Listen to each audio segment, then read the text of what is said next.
This is what you find on the net when you do a Google search and look at images. So this is one of those traditional images of the conversation, which we call the Bhagavad Gita. And what we have today is, of course, along the pattern that I established in the last session. So we'll have a quick welcome, which is what we did when we were having our introduction to each other and, of course, meeting up after some years. Then we look at what we mean by macro principles and micro setting, because this is important to understand the various commentaries that we have with the Gita, as well as the various scriptures that are available to us, because the Indian tradition has a large number of scriptures, as well as the scriptures that are available in other religions also. So it gives you a kind of standard to understand the Bhagavad Gita, as well as see how it compares with other scriptures, if at all you want to do that. And it also helps you understand the various commentators and the approaches they take. So that is what I will be doing in macro principles and micro setting. Then I have titled this entire session as the practical wisdom. So your question would be, what do we mean by practical wisdom? And I will explain that just by one slide. These are both one slide each. And then we'll get into the second session itself, which is looking at the shlokas 2 to 6 of chapter 1. Of course, we'll be going through the shlokas, sequentially, one after the other. So I hope to complete that since we started at 12:20, by around, since I would like to have 20 minutes for our conversation, I will end at 5 to 1. And from 5 to 1 to 1:15, 20 minutes, we have an open discussion where the questions you have raised then and there on chat, as well as the questions you would like to ask or share insights. It need not be questions, because we are all, after all, we are all 59, 60 years old. So we have our own experience in life, which is relatable to what I'm going to say in the Bhagavad Gita. So I'm more of your peer in terms of, putting things together rather than any kind of Swami, which I would like to reiterate again and again. Though I may not have hair like a Swami, but then that's because I've become bald. But then we look at a discussion which will help us all bring our perspectives to the table, and then we'll close by 1:15. So with that, let me go on to the slide, which is about macro principles and micro setting. So the Bhagavad Gita is a mixture of macro principles and micro settings. So now, what exactly do you mean by macro principles? By macro principles, of course, I can read out what is there. By macro principles, you mean the universal, just like in science, we have universal laws in physics, universal laws in chemistry. These are kind of universal laws of human behavior, or universal laws, behind the way the universe operates. So these are what I call the macro principles, and they speak to you, to your intellect or buddhi. So these appeal to you because you need to understand them. They are usually understood. Yeah, you can understand them intellectually, you can understand them, but bringing them into practice is always a challenge, as we know in life. You have a principle, but to operationalize the principle takes a lot of discipline. So that is what I mean by macro principles. But then there is the concept of micro setting. So the micro setting of the Gita is, of course, the Mahabharata. It is the Sanatana Dharma tradition.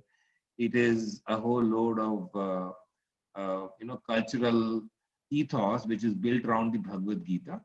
And therefore, it is very, very indigenous. It is very, very local. It is very, very, Sanatana Dharmi, if I may say. So the point is, we cannot totally disengage the micro setting from the macro principles. So the macro principles have been derived from the micro setting. Of course, you may then question me, why am I calling it macro and micro? Why not simply call it principles and setting? So you have a valid point. So these are simply terms that are used the way they are when people talk about philosophy. So I have picked up the terminology from philosophy. You could as well call it principle and setting, or principle and context. So the point is, number 4 is that you cannot totally divorce the principle from the setting, right? So much as you may want to say that We should only be looking at the principle and not at the setting, but that's not possible. So the point that is being made is that you cannot look at the tree in the absence of the sun or the soil from which it draws its sustenance. And therefore, every religion or religious text has to be understood with reference to the soil. However, point number 5 is that when we focus only on the micro setting, it leads us to maybe some kind of aggressive pride in one's own culture and nationality. And that is counterproductive because one of the lessons of the Bhagavad Gita is to curb pride. So that's the overall concept of macro principle and micro setting. But I would like to elaborate a little more in terms of how we can understand this with respect to some of the commentators of the Gita. For example, if you take a philosopher like Sarvepalli Radhakrishnan, whose birthday we celebrate on Teachers' Day, he is a person who will emphasize macro principles, and for him the micro setting would not be that important because he would like to emphasize the principles of the Bhagavad Gita rather than the context of the Bhagavad Gita, or going deep into the context. So that is one category of commentators you have. So typically whenever you have a philosopher or a scientist commenting on the Gita, it is high on macro principles and low on micro setting. Now, if you take someone like ISKCON, ISKCON is totally devoted to Krishna consciousness, and therefore their commentary is very high on micro setting and may not be that focused on macro principles because they are trying to understand the entire Bhagavad Gita in terms of the micro setting, which is the Krishna consciousness. Then whenever you take any foreign translation, there are a number of foreigners, basically Westerners, who have translated the Bhagavad Gita and may have commented on it. So there I regard them as being okay on macro principles, but very low on micro setting, because micro setting, they do not understand the Indian context, the Sanatan Dharma, and they do not get things right. Now the final quadrant, so I have kind of made a 4-box quadrant with which as engineers we are all familiar. So the 4th box is being high on macro principles and high on micro setting, which is highly looking at the context. So there are some commentators like this, like you have Swami Ramsukh Das of the Gita Press. He has written a book called Sadhak Sanjeevani, and in that he is all for Krishna in terms of the religious setting, and he's all for understanding the principles of the Bhagavad Gita. So this concept of macro principle, micro setting is a good one to have as we try to organize our own understanding of the Gita. Because as I have said earlier, the commentator that you are referring to also plays an important role in our understanding of the Gita. So that is to explain to you this particular context of understanding the commentaries. Now we look at the practical wisdom. So when I say practical wisdom, what I mean by practical is, see, we can always refer to the Mahabharata, as we'll be doing in fact today, with respect to some of the shlokas to understand. So whenever we are relating to some of the previous chapters of the Mahabharata or relating the characters to the Mahabharata is very practical. So that is epic related references that we have. Then we have psychology related. So these are all with respect to how we understand the human mind, and a lot of research has happened also in terms of modern psychology. So whenever we have that kind of reference in the Bhagavad Gita, it's practical. Then there will be some scientific principles which we'll be able to uncover in the Bhagavad Gita, and that is the scientific principle related practical knowledge of the Gita. And then we'll be looking at leadership and management related principles, which is where we will find a lot of wisdom, or rather I should not use the word wisdom, a lot of information and knowledge in the Gita. Then when it comes to wisdom, there is a lot of deep spirituality which you will find in the Gita, which you'll be able to understand if you're doing some meditation yourself, and if you have been reading the Gita again and again, for some time, because it does not come that easily. So with whatever experience I have, I'll be able to explain it. And for other elements of deep spirituality, I'll be referring to some of the commentators who are deeply spiritual commentators of the Gita. Then point number B under wisdom is traditional schools of thought or parampara or sampradaya. So we have, Advaita, then we have Dvaita, and then we have, Bheda, Bhed. There are various schools of thought or sampradaya. Then we have, Chintya, Achintya, which is what is used by ISKCON in their own thinking. So we have those schools of thought, which is the sampradaya. Then we have New Age spirituality, in the sense that, see, it is not that, only the people from the Sanatana Dharma, of which the religious text is Bhagavad Gita. It's not that only Hindus are the spiritual people. There are spiritual people all over the world. And a lot of studies have tried to find parallels between spirituality, and spirituality is the same actually. There is no difference. There is no American spirituality or Christian spirituality or Hindu spirituality. Spirituality is the same, and that is what is called New Age spirituality, and that is the ethos for the 21st century, because the 21st century is full of a lot of interesting technological development. So how do you anchor technology with the Bhagavad Gita? Those are all some of the questions that we can possibly look at. So that is to explain to you the two approaches that we have, the practical wisdom, because for every shloka, you will find one element or the other, either 1A, 1B, 1C, 1D, or 2A, 2B, 2C, or a combination of 1 to A to D and 2 of A to C. So that's what we will try to pin for every shloka that we have, to see which of these aspects we are able to gather from the shloka. So now coming to the organization of chapter 1, I think we looked at this in the last class, and of course we will keep looking at this as long as we are doing chapter 1. So chapter 1 begins with the question, and we understand that there is no life without struggle, and now we'll be looking at the forces in the battle of life, and we're looking at shlokas 2 to 6, hopefully in the time that we have available with us today. So, and then of course the next set of shlokas 13 to 25 are about the inner and outer battlefield of life, and finally we have Arjuna's crisis, which is from shloka 25 to 47, a large number. So nearly half of the first chapter is devoted to Arjuna talking about why he won't fight, and we look at that in detail as we go along. Now coming to the first shloka, we did this in a certain amount of detail, but I just want to recap the shloka itself and two insights from the shloka.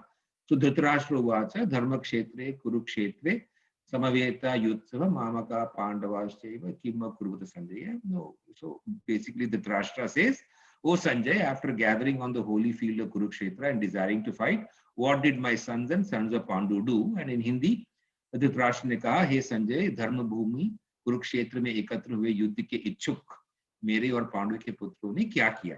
So this being the question, of course, we elaborated over some 10 slides last, but two additional insights I want to give.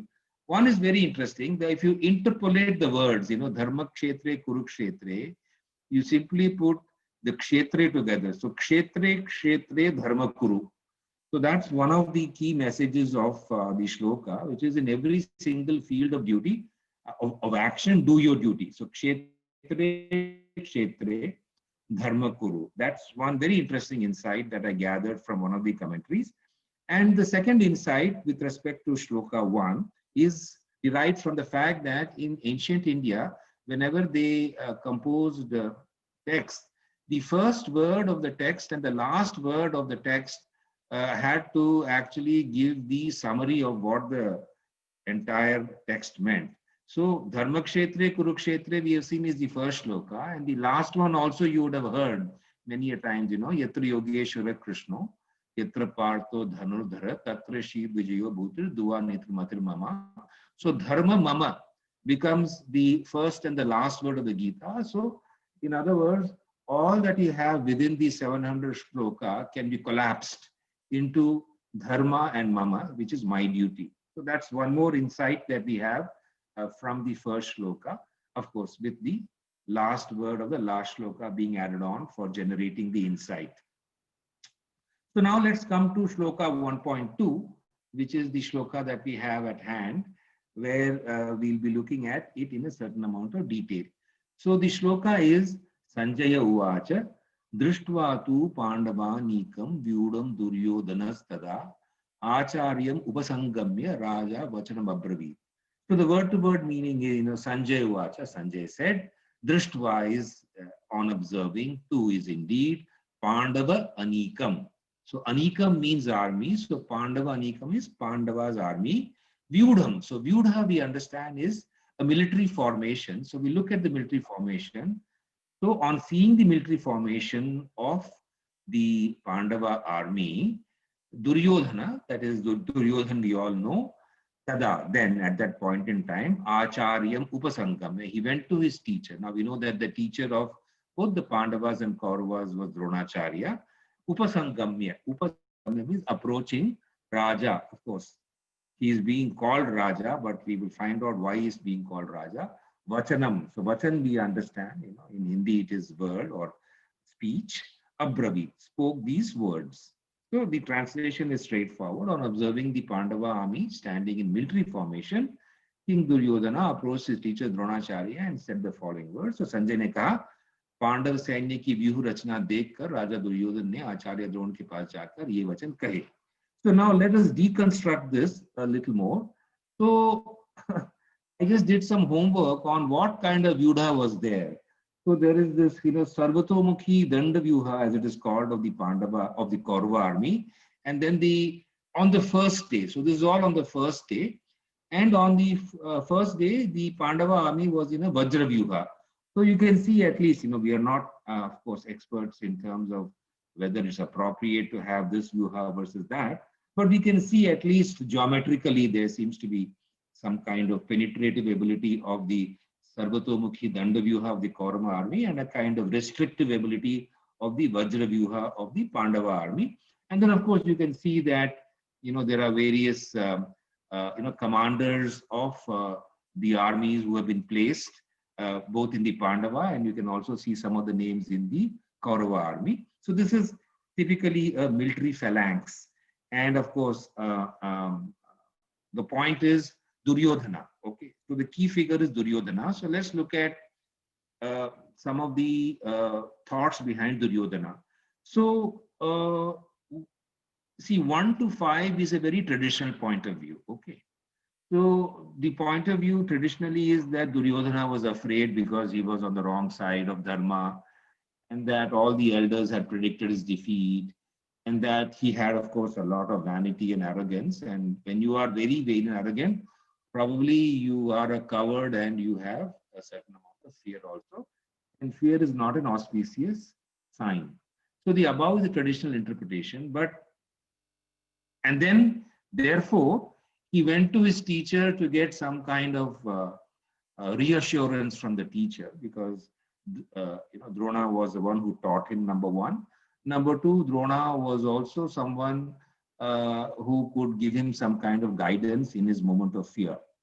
So that is the traditional interpretation, but my own personal opinion, it's only an opinion, it is not backed, it's just my opinion, that Duryodhana was extremely upset over the kind of vyuha, so let's look at that the Pandava army had put together, and he wanted to go and talk to his teacher and upbraid his teacher for creating the warriors standing in the vyuha. So he wants to say that, look, you are the one who created all those warriors on the opposite side, and look at what they have done, is perhaps what he wanted to say, given his own arrogance, right? So he's an arrogant guy, and he anyway did not listen to Dronacharya and to the elders in respecting their advice not to start the war. So since he does not respect them and he has started the war, I personally don't think that he was actually afraid and anxious, but nevertheless, you see, you will get multiple opinions on this when you read different commentators. So I'm just presenting a point of view. So there is one more point of view, and this is the spiritual point of view about Duryodhana. So the spiritual point of view is that, you see, Dhritarashtra was spiritually blind and he was also physically blind. So the son of a spiritually blind Dhritarashtra can only be spiritually blind himself. That is the interpretation that we have. And the son of a physically blind but very ambitious Dhritarashtra is someone who is totally having only materialistic desires and no spiritual desire at all. So one more interpretation of Duryodhana is that he is someone who is full of materialistic desires, which is obvious because he wants to retain the kingdom. He doesn't want to give even 5 needle points of territory to the Pandavas. And therefore, he is who he is. And one more interpretation of Duryodhana is Duh Yudham Yahasa, one who is very difficult to fight with. So he was a known brave warrior. His weapon was the Gadha, as you understand, and there was a famous Gadha Yudh at the end of the Mahabharat war between him and Bhim. So that is how his name is deconstructed. But I think the broader point being made is that he is Duhyudham because he represents materialistic desire, and materialistic desire is very powerful and is not easy to defeat. And therefore, we all understand, we've all been in active life ourselves. So I think perhaps when we are now 59, 60, we are thinking of becoming a little spiritual, but I'm sure that all of us, have had a lot of materialistic desires, house and then, whatever that goes along with professional success. So it is not wrong to have, but having only that would be where we have a problem. So the Bhagavad Gita is never against materialistic desires. It is only against exclusive devotion to materialistic desires. And that is what is being represented by Duryodhan here. Now let's look at why did he go to the Acharya? So that is a question. So you see, usually when you have a crown prince, now technically he was a crown prince, he was not a Raja because the king was actually Dhritarashtra. And whenever someone from the royalty asks for someone to be called, they come. So usually Dronacharya will be called for by Duryodhana, but that did not happen. So why did he deviate from the royal tradition? Again, the same point that I made, probably, it was out of some kind of fear, which is again the traditional interpretation. But then definitely not out of respect, because he did not obey his guru who had warned against the war, and he did not respect the guru who otherwise.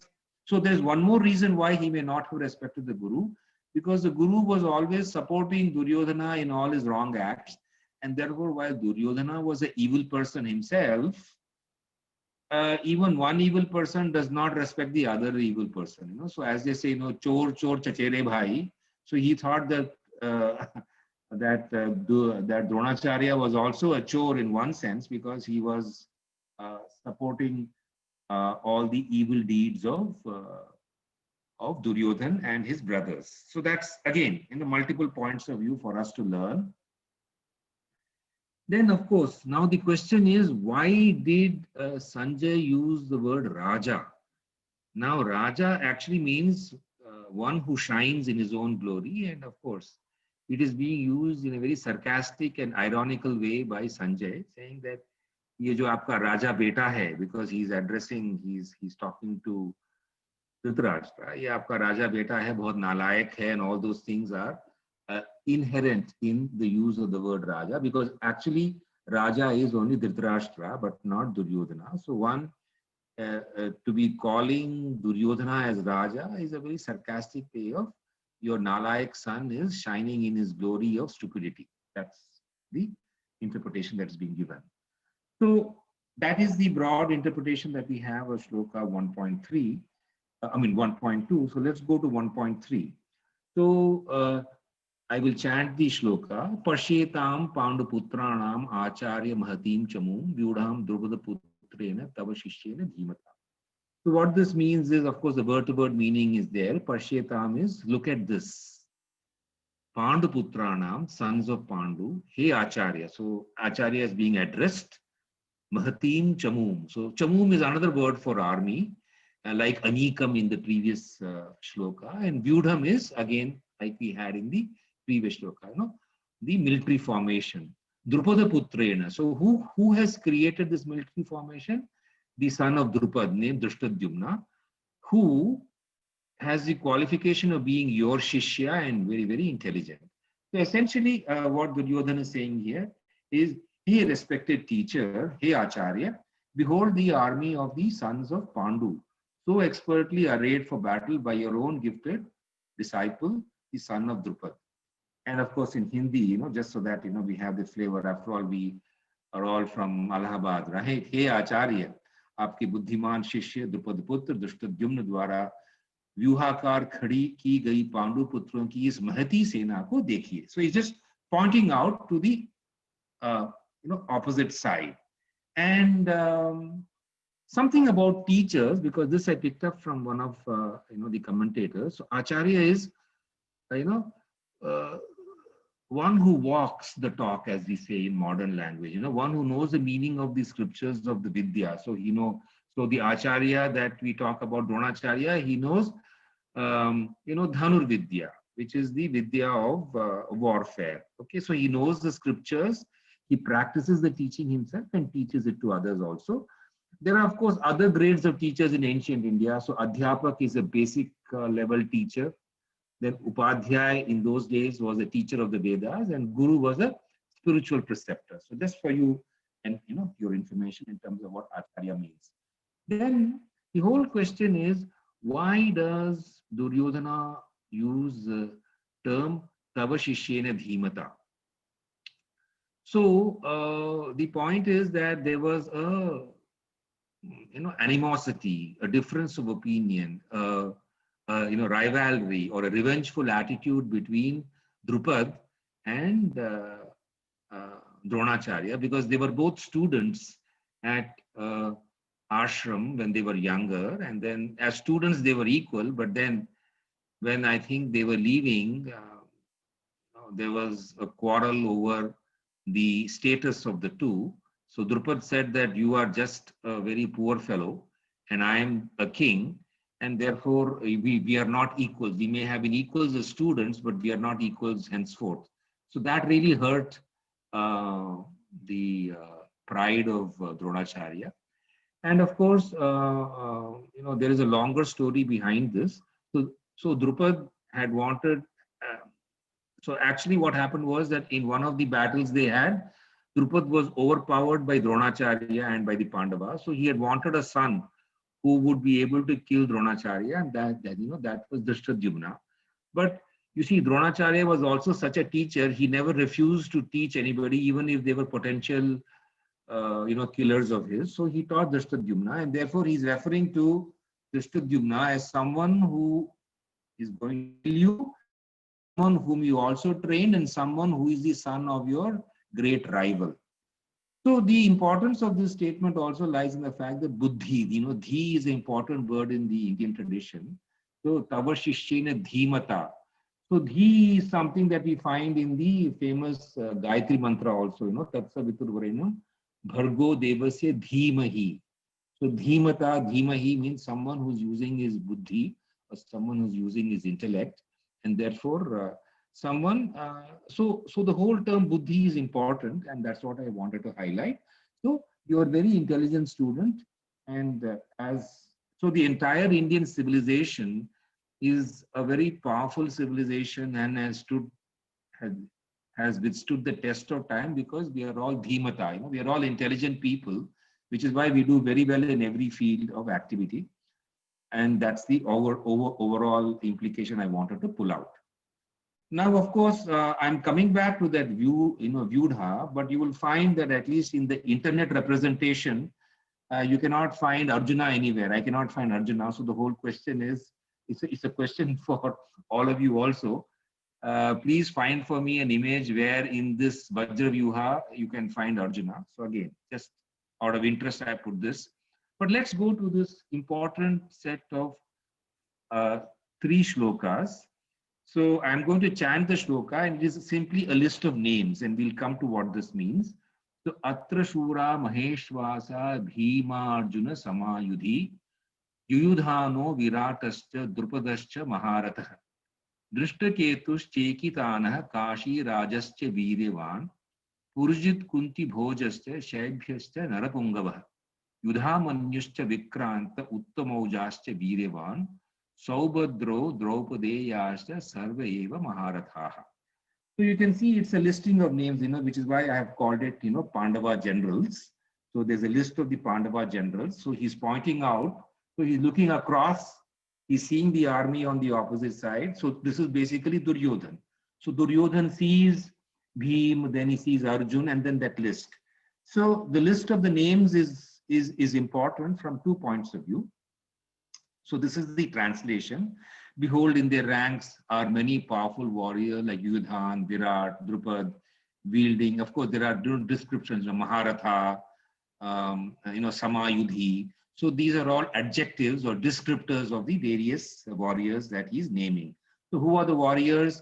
You have Bhim, you have Arjun, you have Drishtaketu, you have Chekitan, you have the king of Kashi, you have Purjit, you have Kunti Bhoj, you have Shaibhya, you have Yudhamanyu, you have Uttamaoja, and so on and so forth. And the same is there in Hindi also. So the important thing about this would be in the next 2 slides, and we have about 2 minutes left. So I'll quickly run through them. I'll also share the slide with you. So I think what I'm going to request all those who are there in today's session, and we'll also pick up, the email IDs of the others. I'll, put this in a share folder. So you don't have to really bother about this. So the thing is, who is who? So there is a who is who that I put down here in terms of Yudhan and Virat and Drupad and Drishtaketu. So I would just, I'll not read all of them. I just quickly request you to run your eyes through each row and you will know who they are. So this is in terms of referring to the epic. When I said practical wisdom, in the epic, it is important to know who is who. So the who is mentioned here. But since there are so many names that are there, I have 3 pages of who is who actually. So this is page 1. So quickly run through this. I'm sure you can just quickly glance through this. Then this is page 2. So you have Purujit, you have Kunti Bhoj, you have Purujit Kunti Bhoj, which is one more interpreter's statement that it is only one person, not 2 different people. Then you have Shaibhya, then you have Yudhamanyu, then you have Vikranta, then you have Uttamaoja. Okay, then I'm going to turn to the next slide also. And then you have Saubhadro, which is Abhimanyu, and you have Draupadeya, which is the 5 sons of Draupadi, Prativindya, Satasoma, Shrutakirti, Shatanika, and Shrutasena. Okay, so all this is fine. So this tells us who is who. But I think the most important thing, which is important from our perspective today, and is the spiritual significance of these names.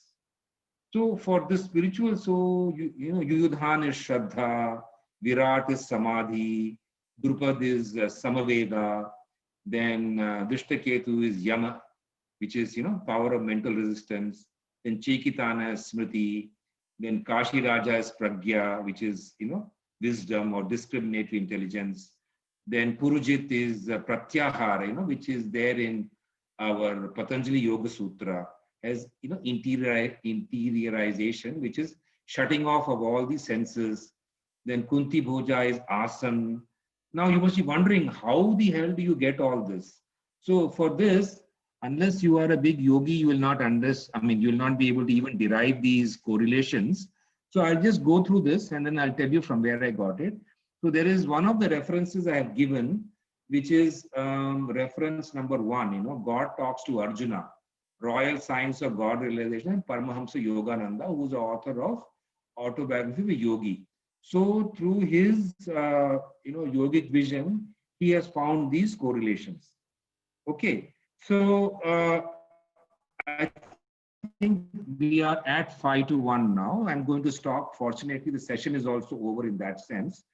So, of course, the last one is what is yoga. So we move from animality to humanity to divinity to Brahmanatva. That is just a broad indication. But what I'm going to do is I'm going to stop the share because the slides are over. And I think you can all unmute yourself and ask whatever questions you want, or your observations. So probably since I'm seeing Rajesh Agarwal's image first, so I'm going to request him to unmute and share his observations for discussion. Three questions I wish to give.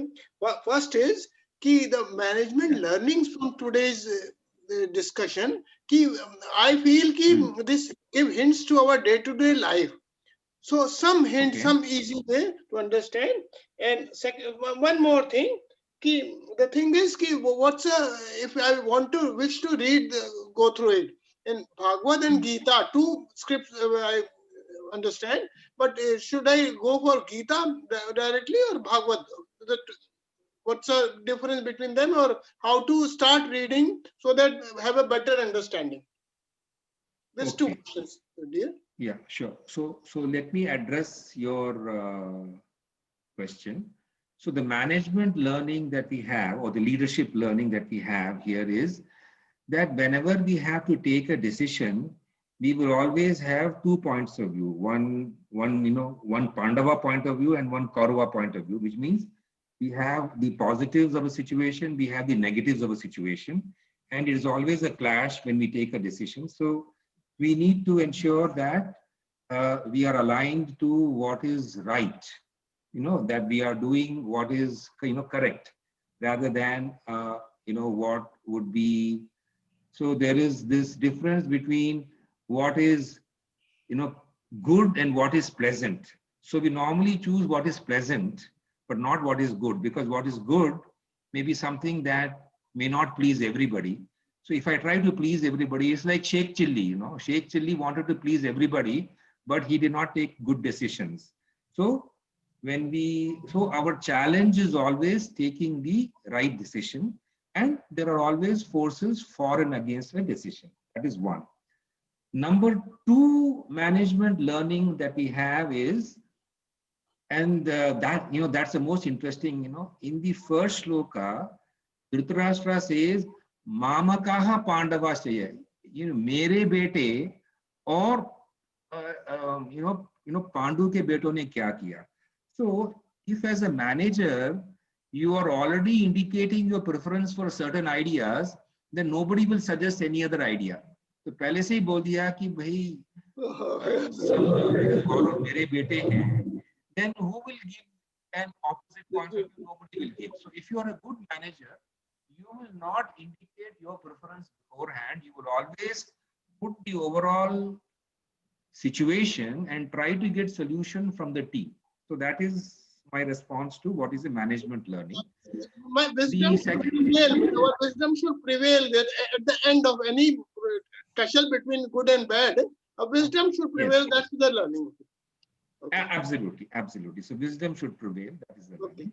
Okay. And with respect to your question on Bhagavad Gita or Bhagavatam, see, Bhagavatam is 18,000 verses and Bhagavad Gita is only 700 verses. So it is easier to begin with the Bhagavad Gita than with the Bhagavatam, because Bhagavatam will take you a longer time, and it is more, so in fact, Bhagavatam is more like, very high on micro setting. Usme it is all about Krishna. So if you're a Krishna Bhakta, then you may find the Bhagavatam, very, very compelling and nice. But if you do not, if you want to understand principles, then the Bhagavad Gita is the easier route. That's my suggestion to you. Right. Okay. Thank you so much. Okay. Anyone else? I've already raised my question on chat. Okay, let me look at that. Metaverse formula. Please write your email IDs. Yeah, I will do that. So what is your question?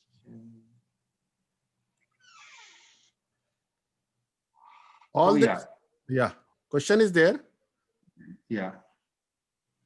All character. Yeah. Okay. So I will say that, what I will do is. Vishwarup. So I will address the question of Sunil Garg. I will address the question of Sunil G. Garg, and then I will take up the question from you. So Sunil, to answer your question in terms of human attributes, it is actually a very big, huge list of attributes that is there from Paramahamsa Yogananda. So what I can do is, since I have that book, God Talks to Arjun, I will scan those pages and send it to you, because it is just impossible in 5 minutes to look at all the characters and how those spiritual attributes have been derived. Okay. So that is my response to you, because I have actually, I'll just try to show this to you. I don't know whether you can see it. I have marked a lot of things. So it is actually some 70 pages. See, Paramahamsa Yogananda devotes 70 pages to the first shloka itself, and then after that he spends a lot of time in the shlokas 3 to 6. So that is my response to you, that I cannot give you a response in 3 minutes. Okay. So we'll wait for that. Yeah, I will send it to you. I will definitely send it to you, because it is a great eye-opener. Once you read that, your whole vision of the Gita will be very different. So I will scan those pages and send it to you, and send it to everybody in the group. Yes. Okay. Yeah, Vishwarup, you had a point.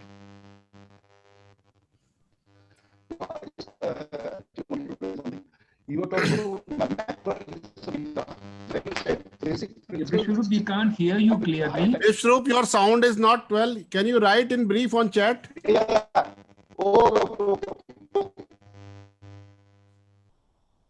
Vishwarup, voice not coming. So in fact, I think. Okay, I will do it. Okay. So, meanwhile, there is a question from Deepak Yadav. Yeah, so Deepak, the table that I was referring to in the last slide is actually from Paramahamsa Yogananda.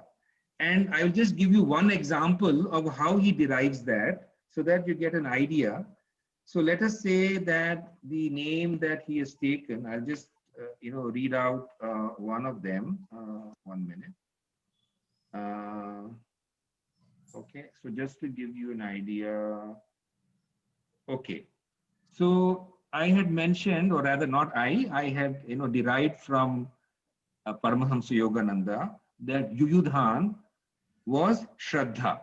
So what is the logic? Anyway, I'm scanning and sending, but I'll just read out one so that you get the insight and the logic with which he derives. So he says this is from the Sanskrit root yudh, to fight. Yuyudhan means literally he who has been fighting for his own benefit.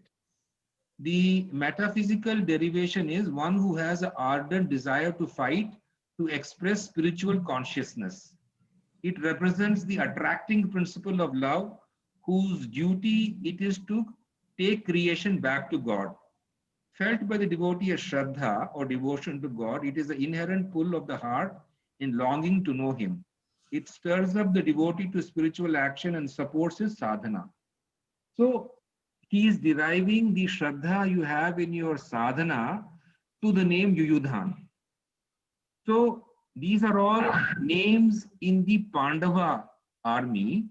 So all the positive qualities that are required by a sadhak are what are being derived by Paramahamsa Yogananda. Okay, so that is a logic that he uses. And for every name, so let me just quickly go back to share screen. Let me do share screen once again, and we will see what we mean by that. So yeah, this is the last slide. Right. So let us look at this. So Yuyudhan means Shraddha. So there is a derivation for that. Then Virat means Samadhi. So there is a Sanskrit root behind the name Yuyudhan. And from that Sanskrit root, he is deriving the spiritual meaning, saying that in the Bhagavad Gita, it is not simply a list of names. These are also the actual names of the qualities required. Because when I was responding to to Rajesh, if you recall, I said that whenever we take a decision, we always have the plus and the minus that is there. Or when we are trying to become spiritual, we have to overcome some of our negative tendencies. But it is not that we are full of negativity, we are also having positive things. So these are some of the qualities that we could ourselves have. And in the Bhagavad Gita, when Duryodhan is looking at the Pandava army, he is seeing all those positive qualities with whom the negative qualities have to fight. So the logic of derivation of these positive qualities is there in the book by Paramahamsa Yogananda, which I will share with you in terms of the scanned pages. So with that, I will stop the share. So this is just to tell you how he has done the correlation. And there is entire some 10 pages of correlation, which would be very useful to read. It will change your entire thinking about the Gita. So I'm going to stop the share now and come back to anyone else who has a question or an insight to share. Biswarup, can you speak now your questions? Check your audio. No, I'm actually, what Raj was telling is in the beginning, macro setting, probably what he meant was principle of Bhagavad Gita overall. Now, in the first chapter, we had description of people who were there, who the characters who were there, but the overall principle of what the message is to the mankind, that I thought if some briefing can be done, that will help us to concentrate on that point. Actually, that's what we were not able to actually. Okay, fine. So the thing is that we've just started the first chapter. So okay. therefore, okay. Yeah. So when we go through the whole chapter, then we'll be able to appreciate. This is just the beginning. So an overall message of the chapter is best thought about after we have been through the 47 shlokas. But at this point in time, so there are two ways to look at this. You can look at very, very transactionally. So at each shloka there is a learning. And then when you take the whole 47 shlokas, there's a learning. So at this point in time, I'm only doing incremental, shloka by shloka learning. So the consolidation of the learning across the shlokas, we will do as we go through at some point in time, but not now. Now we are just beginning the whole chapter. So, we've just got into some of the aspects which is of interesting significance. Okay, got it. Thank you. Okay. So Deepak, I will send you the scan of those pages that should be able to address your curiosity to understand. I think. I have one question. Kamal and Sunil Rastogi, you can write your email address here and switch on your video if you want to ask any question.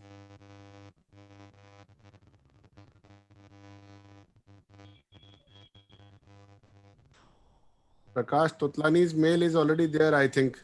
patotlani@gmail.com, na? Yes, correct. Yeah, because your name itself tells the email. So Prakash, any questions or any thoughts from your side? No, presently not. But I will go in detail, and from next time I will ask so many questions. Yes, absolutely. Absolutely. I look forward to that. Yeah. Anything from Sunil Rastogi and Rajkamal Gupta? Are you there?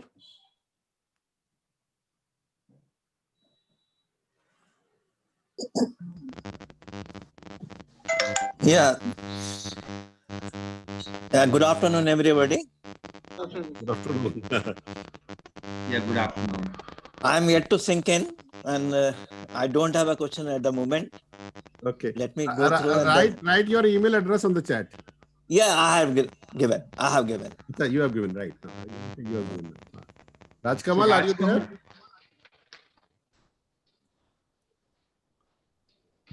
Rajkamal's video is not coming, I think. Perhaps he's not right now before the screen. Yeah. So what time we decide for next turn? Same time? 12:15 is okay. Sunday 12:15? Sunday 12:15. Yes, it's okay. My side it is okay. So Okay, that is the best Sunil. time, I think. Yeah, from your side, Rajshekar? Yeah, it is okay from my side. I'm okay. I'm perfectly fine. I just have one question for you, Sunil, Yes. which is that have you noted down the email IDs, or you will have access to it? I'm saving the chat and will send you that. Yeah. Please save the chat. Yeah. So I will create a folder in Google Drive, and I Yeah. will share the slides with you Mhm. so that you can refer to it again. Okay. So in that chat, every email address is there. Okay, fine. Good. Fine? Yeah. Thank you so much No. for such a big effort. Good way. Yeah. So Great show, Rajshekar. Again. Full marks 10 upon 10. Oh, thank you so much. Very kind of you. So we will again plan to meet on next Sunday at the same time. Okay? Next Sure, Sunday, sure. next Sunday, 12:15 noon. Thank you so much. Okay. Okay. Yeah, that will Thank be. you so much. Bye. Thank Bye, you. everybody. Raj, thank you so much for your effort and so much of time you have given to all of us. We are all actually thrilled because this is a area where it's a very dark area for us. We have not, we want to know, but we do not get informations on this subject. So Yeah. I'm very happy to share all this because you can see all the books behind me. They must be of some use, right? But Rajshekar ji, Ah. you can give some homework to us when you read this thing. We will definitely complete this. I am retired person. अरे हम सभी लोग retire हैं भाई. में से कौन काम कर रहा है? सभी लोग वेले बैठे हैं, तो we should actually do all this Raj, you are not seriously. retired. So yeah, definitely. Raj, you are not retired. You are a very Absolutely. highly educated person. You are definitely teaching at some moment. I am very sure. Yeah, so retired in the sense I'm no longer doing engineering work. Okay, I'm doing all right. kind of work. So the Hello. petition, Take right, care, Purani. Prakash. I will definitely, think of. But nowadays, this is called inner engineering. Absolutely, Yes. बिल्कुल sir. आपने सही बोला. 100 on 100 for your, So you are summary. still doing So engineering we work. will have more inner engineering as we go along. Yeah. Correct. So it's Take time care, to and we'll time meet up next to Sunday. time Bye-bye. to say final bye and end the meeting. Thank you, everybody. Thanks a lot. Thank you.